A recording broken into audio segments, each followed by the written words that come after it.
أعوذ بالله من الشيطان الرجيم. بسم الله الرحمن الرحيم.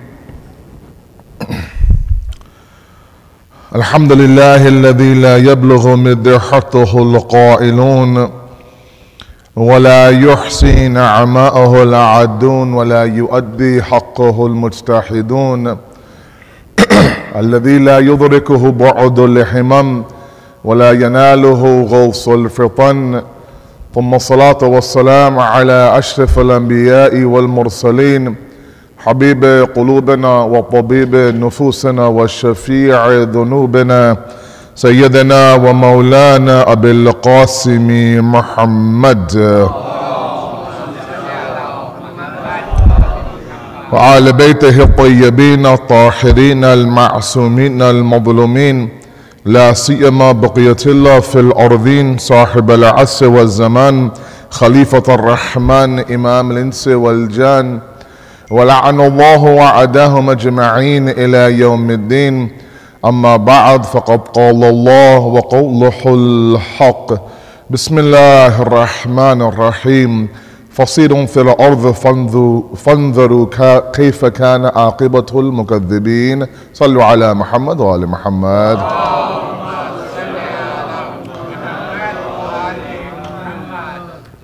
Bridging today's generation gap has been our ongoing topic. Tonight is lecture number 11. The attempt, as all of you are fully aware, has been since day number one to tackle this enormous issue of a generation gap, where we see that in our homes, in our communities, there is a struggle between the elders and our youth, between a parent and a child. And we have, as I outlined in the very first few nights, we have taken this massive topic and broken down into 3 or 4 subtopics. After today, I'm with you for 4 more nights. And the subtopics that I have discussed already will go through, and the ones that I will discuss from today and moving forward, I'll also mention as well. We've talked a little bit initially about communication. We spent 3 full nights talking about communication. It has been identified as one of the key ingredients that adds to the gap between the parent and the child, between the elder and the youth inside of a community. And if you recall, a few nights ago, we talked about the models of communication, we talked about listening, all these things were there. And then we moved forward to the idea of culture and the religion. We talked about the fact that Islam came as a civilization, not as a culture. And it came to either adopt certain cultures, or it came to reject them, or transform them. Alaykum salam. And in closing out this discussion on culture, yesterday we talked about the very important topic of individualism versus collectivism. How in this generation, in today's millennials, they are very much concerned about the individual. Not that they're all selfish, but the idea is that they're more concerned about the individual than they are about the collective group. Whereas our parents were almost consumed with the idea of what the collective might think. And so many decisions are made based on the collective group, whereas in today's generation, the individual that they're worried about is, of course, themselves sometimes. Today, moving forward in the next few nights, and then closing out discussion later on this week with the digestion of Imam Hassan al-Mujtaba alayhi salatu wassalam. We want to look at issues of stress, anxiety, and depression in the next few days. And then, of course, close out the topic in looking at the way the deen is understood by both generations. There is no doubt that the way that our elders dealt with their stress and their anxiety and the difficulties in their life is extremely different than what our youth today deal with. The reality is that there was resolve and there was himmat and there was strength inside of our elder generation. When I hear about some stories about how they would migrate from their country to here, what they did here after they were here, many of you are here since the 70s, sometimes the 60s. And the struggles by which you went through, it makes it feel like the struggles of today's youth are quite minimal in your eyes. And there is some truth to that. There was this himmat, this resolve, this strength, this courage, this perseverance inside of our elders that perhaps we don't find in my generation. When I think about, for example, stories that my mother tells me about how my father arrived in Toronto from Karachi in the early 70s. He came first, and he set up shop a little bit, and then of course my mom came. Now my mom, of course, this is her first time leaving Karachi. She's flying overseas.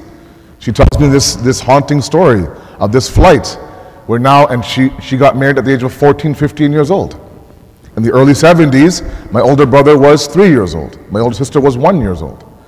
So can you imagine now for a moment, this is an 18, 19, 20-year-old girl, essentially, who's never seen outside of Karachi, boards a plane all the way overseas to Toronto. And she describes that harrowing experience of a flight, clutching both her kids for the entire flight. So both of them were sitting in her lap, a 3-year-old for an overseas flight. Right? Only because they couldn't afford another seat, and there was no drinks, there was no food, because she was told, don't give the kids anything on the plane. Who knows what kind of food it is on the plane? So she was scared out of her mind. She would say, any turbulence, if somebody spoke to me, didn't know a word of English, a word of culture. All she knew was that my dad said, get on this flight and arrive, and I'll take care of the rest. She said, that was the most difficult thing I've done in a long time, was that flight. I've never seen outside of Karachi. Now I'm on a flight going towards Toronto. Right? We take our kids to Chuck E. Cheese. After 3 hours, like, okay, that's it. Tokens are done. No more tokens. Right? And so that resolve, that himmat, that there was a time where, yes, my brother was 6, my sister was 4, I was 2. And my dad, of course, was gone 7 days a week. He was gone from morning to night, because back then that's all they had, in a very small apartment in Toronto. And I would wonder how do you do it, Mom? I mean, in my era, we have 3 kids, but we have our own little house, and we have, both of us pretty involved, and yet we're still drowning in the kids. And she laughs, she chuckles. She goes, it's a different zamana now, Berta. It's different now. Back then, now mind you, they had a lot of help, right? There was a joint family system. There was many, many people. But that resolve, that strength, that courage to somehow get through it is something that sometimes we don't see in this generation. Now, there's reasons for that. And we'll address those reasons across the next few nights. But what ends up happening is that because our parents believed that zamana was a zamana of strength and courage and determination, they minimize everything the youth is going through today. And so when you hear someone like me talk about the fact that a 16-year-old is taking anxiety pills, a 17-year-old goes to see his therapist once a week, right? A 19-year-old is taking antidepressant pills at 19. Some of you chuckle and laugh. It's an over-dramatic generation, Maulana. They're highly sensitive. And the reality is that we just haven't been able to give our youth the tools to handle this issue of the stresses of this dunya, because you were never given those tools. There was never a case where you could go to your father in Pakistan or in India and say, Mom, Dad, I feel stressed about tomorrow's exam. He would say, Bachal, get out of here. Deal with it. What do you mean you're stressed over your exam? Study, you'll be fine. This idea that, I feel anxious, I feel depressed. Can you imagine telling your father that, Baba, I feel depressed, Agha, I feel depressed? He'd laugh at you. Or if not, get mad at you. It was a sign of weakness. Even today, still, we have that mentality that a lot of families come to me with issues inside their home when things are at the edge of a cliff. When things have been going on for years and years and years, then they come to someone like me and say, can you come and help? At that moment, a lot of damage has already been done.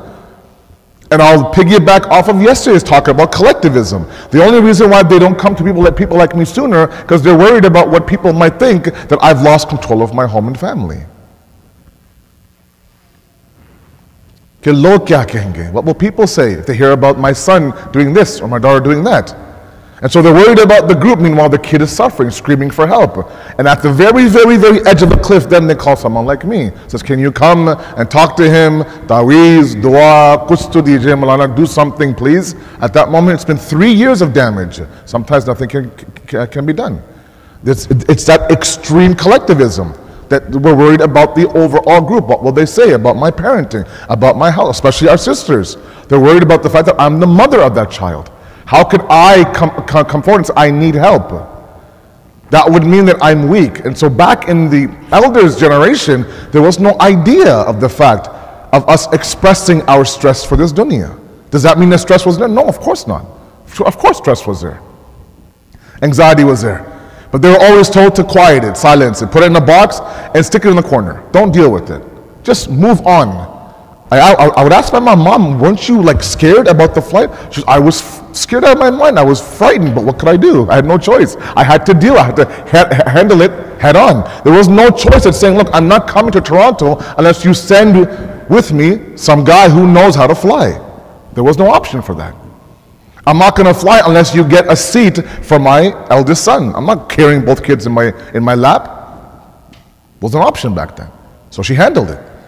And that's one thing that our elders did masterfully, was they took their stress, they took their anxiety, they put it in a box and they kind of shoved it under the bed. We'll deal with it later.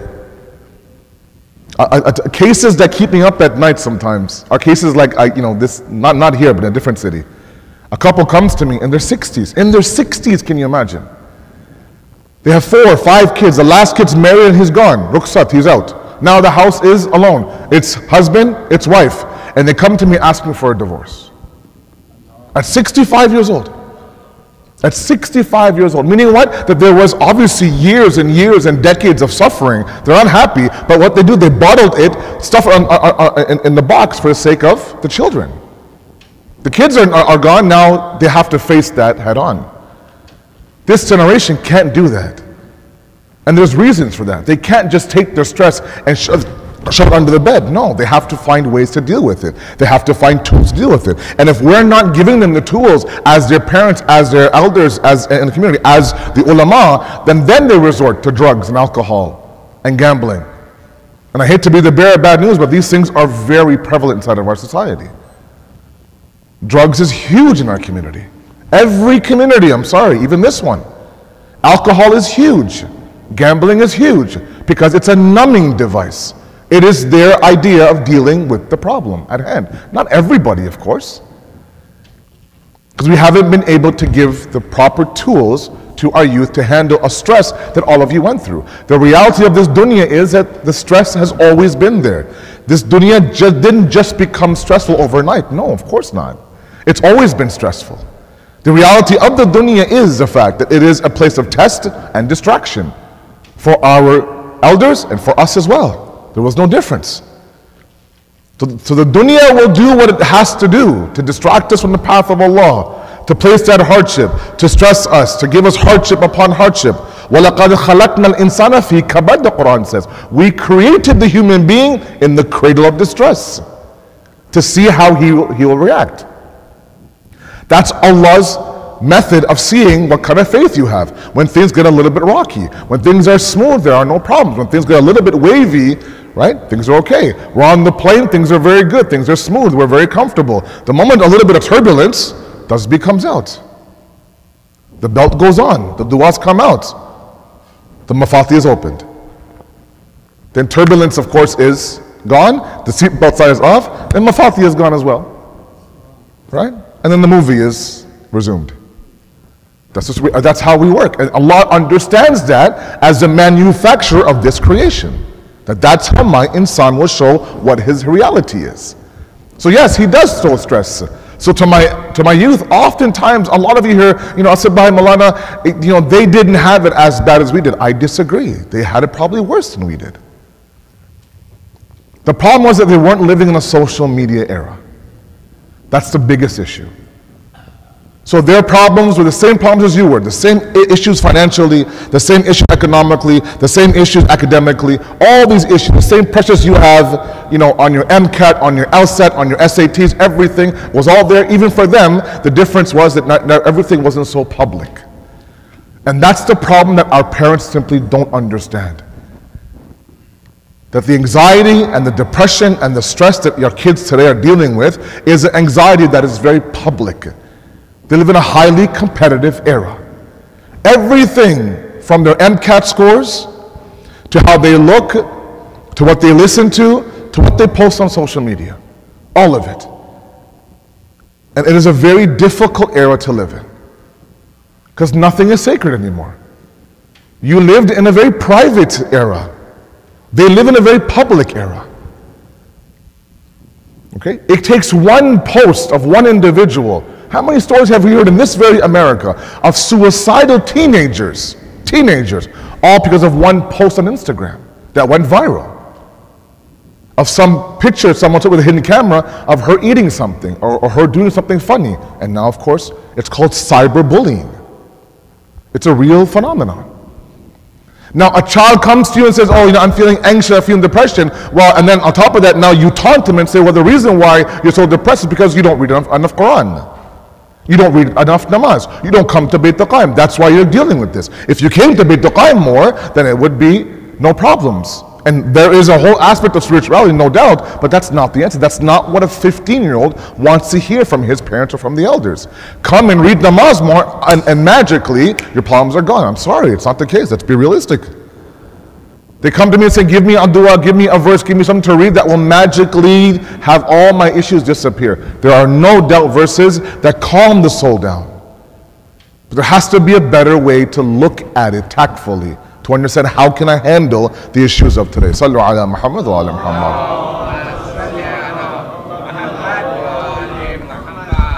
Because Islam has outright said that this dunya is not some fantasy world. Islam never painted a picture of the dunya being this place of itminan and sukoon and serenity. Never. I'm sorry. No riwayat, no ayat I've ever said that you will find serenity in this dunya. Time and time again, from Amir al-Mu'mineen all the way to the verses of the Quran, they have time and time again reminded us this is nothing but a bridge, nothing but a wasila, nothing but an avenue towards a destination. This is not the destination. And if you understood that, of course, sometimes, we present these misconceptions, and I've said this before, and sometimes it comes from our parents, and sometimes it comes from us on the member. Of the fact that, Imam Ali was the one who divorced this dunya. Imam Ali alayhi salatu wasalam, sallu ala Muhammad wa ala Muhammad. That he divorced this dunya 3 times. He did, no doubt. The snot of an animal is worth more to him than the dunya, no doubt about it. Sahih riwayat, absolutely correct. And so when a youth hears that, who's striving to be a professional, he'll think, oh, well, I have a choice to make. Either I have Islam or I have the dunya. And then on top of that, people start to present the idea that the more poor you are, the more pious you are. So poverty equals taqwa. The more old your clothes are, the more noises your car makes, the more creaky your floors are in your house, that's how much closer you are to Allah subhanahu wa ta'ala. And the rich ones are further away from Allah than anybody else is. It's a blatant lie, it's a misconception. And I say this wherever I go. I study here constantly because there are many youth in this audience who are striving to be professionals in the field.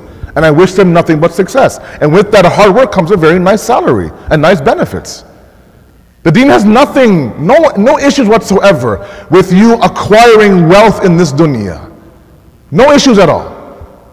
The issue is attachment to that wealth. That's the issue. Not the acquiring of it, the attachment of it. Islam has a very thick red line between the idea that whatever you have attained in this world, if it comes time for you to leave this world, then you leave it at a drop of a hat. Don't add a value more to it than it's worth. Examples, I'll give you very simple examples, all of you have heard. A few brothers, a few siblings are very close-knit, they're very tight growing up. Their father, marhum, passes away, leaves behind a very huge inheritance. Those same close-knit brothers now are fighting in court for a couple of zeros. So yeah, they took the money, but they added more value to it than it required. And Tayyus al-Rahim is gone for a few zeros. How many cases have you seen of that? I've seen so many of them like that. That's the attachment Islam says is a no-no. But the acquiring of it, the working hard of it, there's some of you who are working very hard right now to become professionals. If Allah now says that you've worked hard and your effect of that is, mashallah, a very nice house, a nice car, beautiful clothes, that you represent the deen as a professional, a Shia doctor, a Shia lawyer, a Shia, let's say, psychologist, an accountant, a businessman, successful, God practicing, God fearing, pious individual, there's not a better package out there. So yes, absolutely. Imam Ali talks about the idea of talaq and tying the shoes, and that rope of the shoes is worth more to me than dunya. But that same Imam Ali in Nahj al-Balagha praises the dunya. Says this dunya is a place of it's a marketplace, it's a bazaar for the abd of Allah to gain the profit of heaven in this world. It's where the wahi of the angels came down in this world. It's where the dhikr of Allah happens in this world. But if you have to take it as a bridge, not as a destination. The bridge is there to take you from one area to the next. That's it. Use it as a bridge. Imam Rada alayhi salatu wasalam says,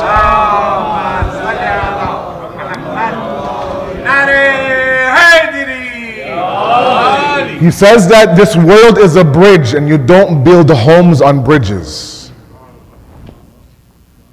You don't build homes on bridges. A fool would build a home on a bridge. It wasn't made to hold that kind of weight. Now for us to invest our entire thing, everything, sell our soul out for a little bit of the walking of the bridge to Allah doesn't make sense.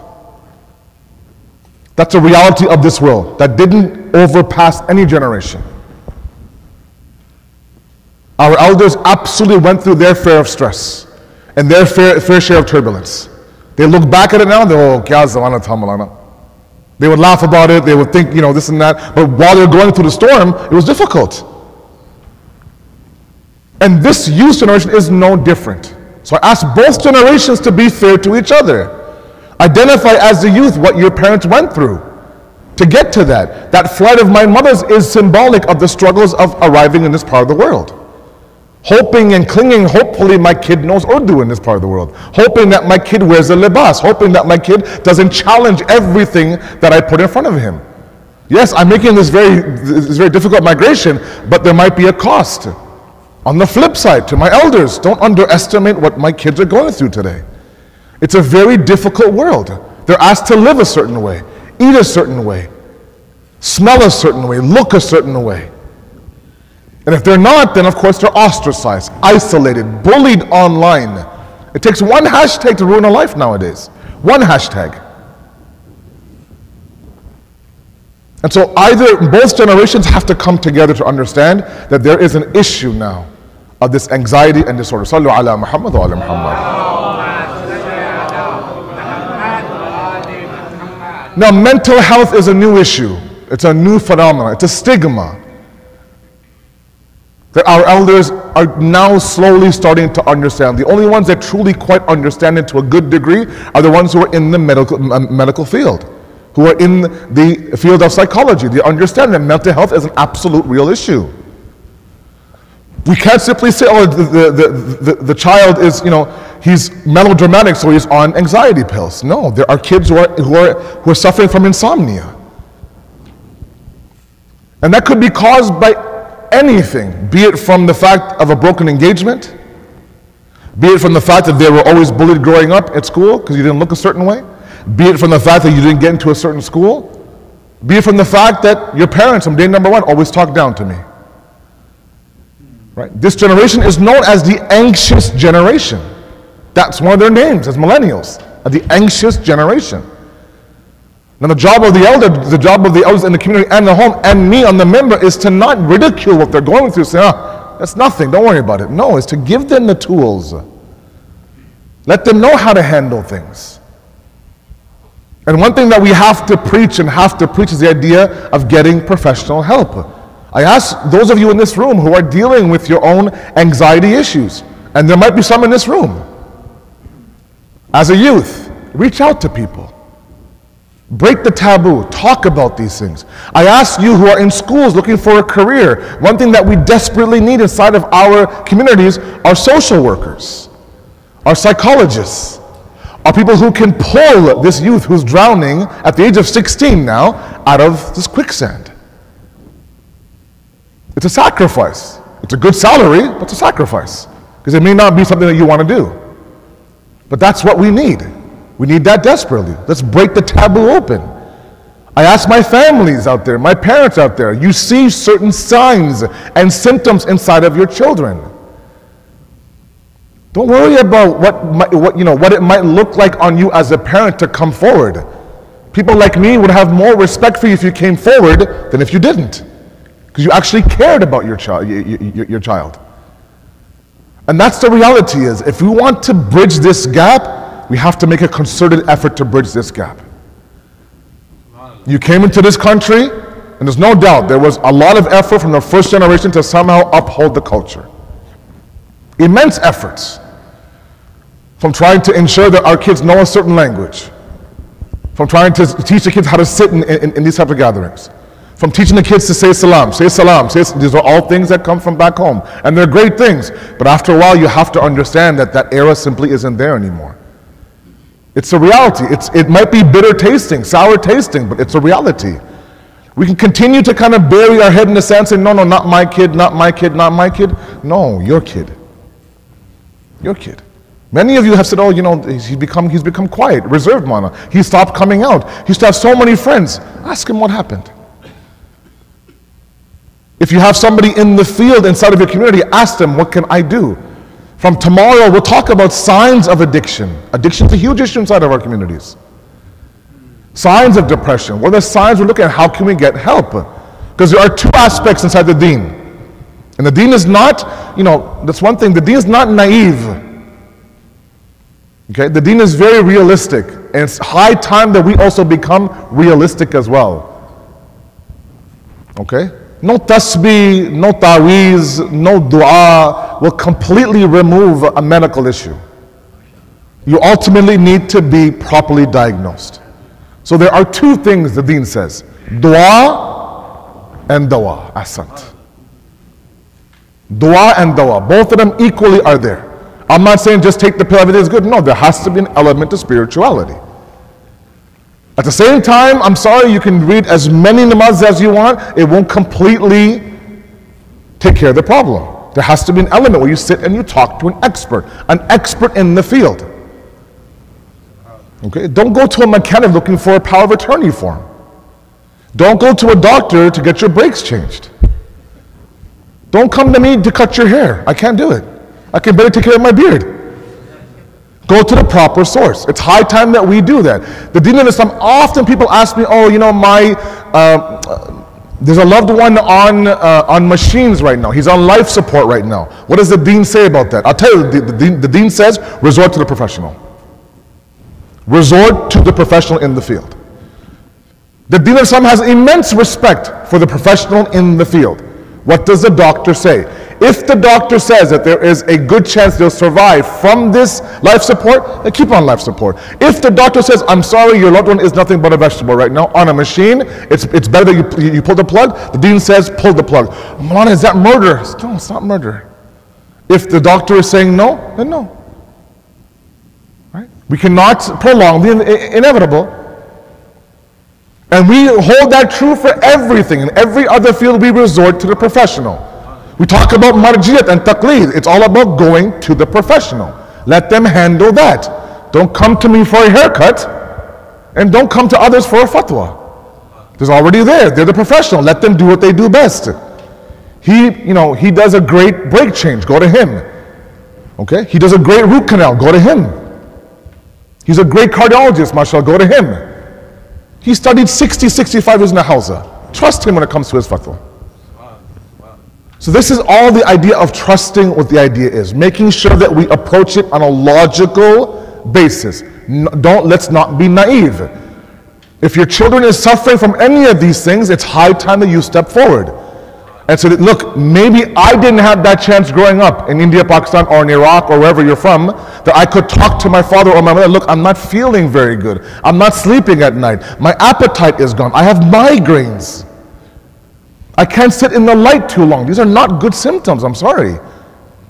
You can't say, oh, Advil leke soja. No, wait a second. It's not that simple.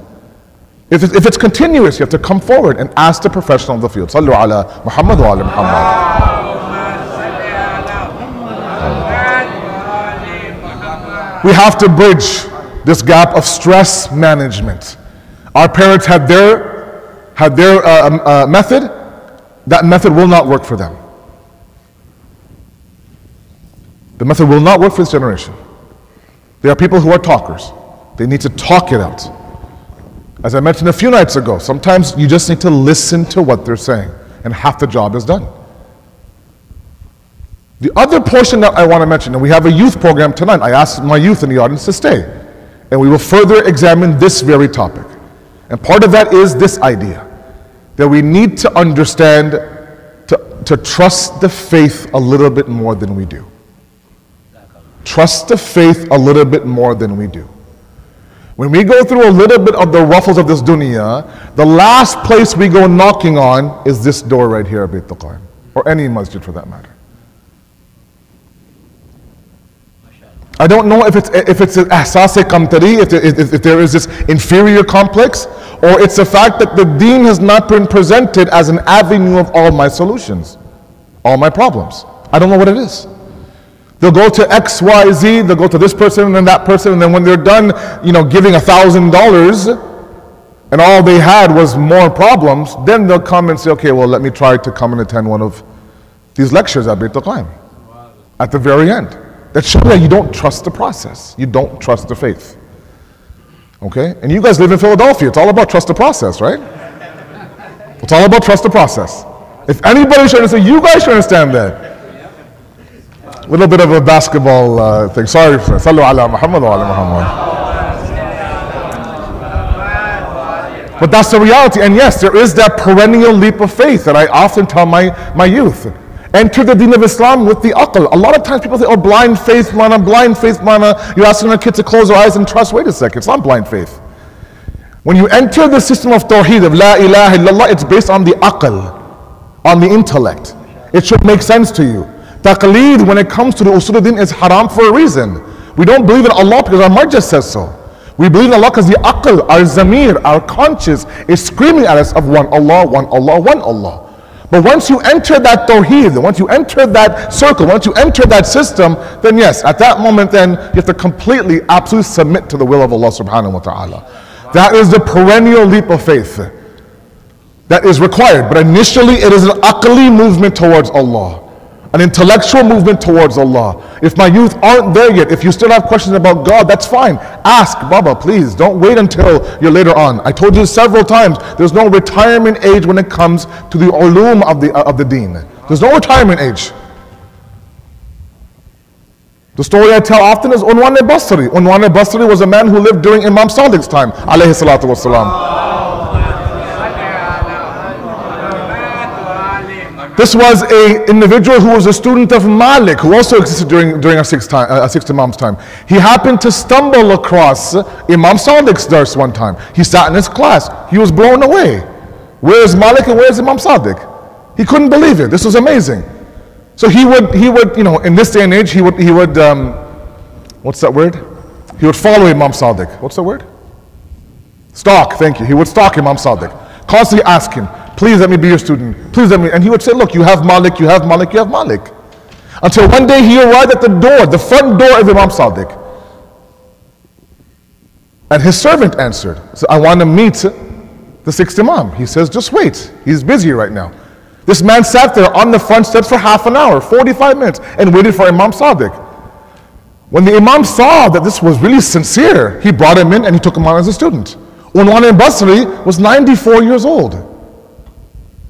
94 years old. Waiting on the steps of Imam Sadiq to teach me a little bit of the deen of Islam. 94 years old. There's no retirement age. There's no, what I know is I know. No, there's always a way to understand.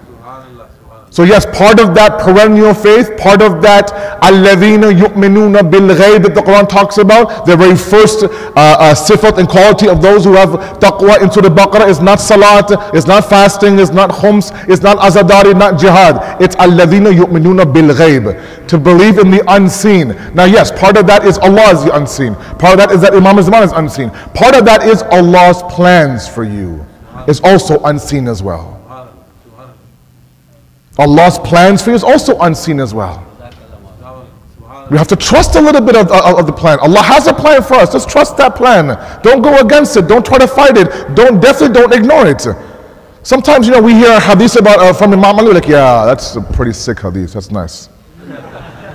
And then we hear, let's say, some Western Greek philosopher have the exact same words. We're like, oh, wow, that hadith really must make sense now because some Western Greek guy confirmed it for me.